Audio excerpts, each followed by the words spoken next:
ভগবান শ্রী শ্রী রামকৃষ্ণ পরমহংসদেবের ১৯০তম জন্ম মহোৎসবে সকাল থেকেই সেজে উঠেছে বেলুড় মঠ।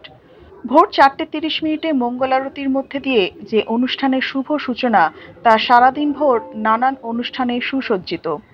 ঠাকুর শ্রী রামকৃষ্ণদেবের মন্দিরের ডান দিকে গঙ্গার ধারে অস্থায়ী মঞ্চে সকাল থেকেই চলছে নানান ধর্মীয় অনুষ্ঠান। বেদপাঠ, স্তবগান, ভজন, রামকৃষ্ণ পুঁথিপাঠ ও ব্যাখ্যা, পদাবলী কীর্তন, ভক্তিগীতি, বাউল গান, কবিগান, লোকগীতি এছাড়াও আজকের এই বিশেষ দিনে ঠাকুরের নির্দেশে বেলুড় মঠ প্রাঙ্গণ সম্পূর্ণভাবে উন্মুক্ত করে দেওয়া হয় দর্শনার্থী ও মেলার উদ্দেশ্যে।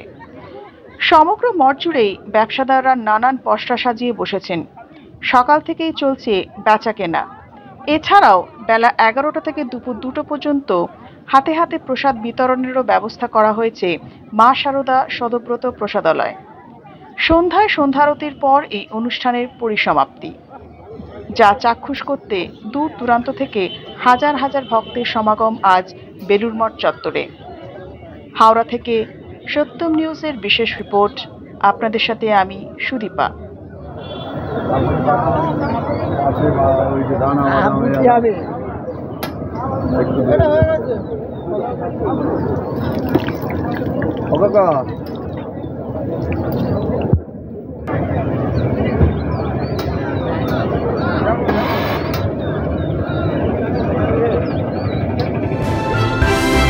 ভয় নয়, আপোষ নয়, শুধু সত্য খবর পরিবেশনার প্রত্যয়।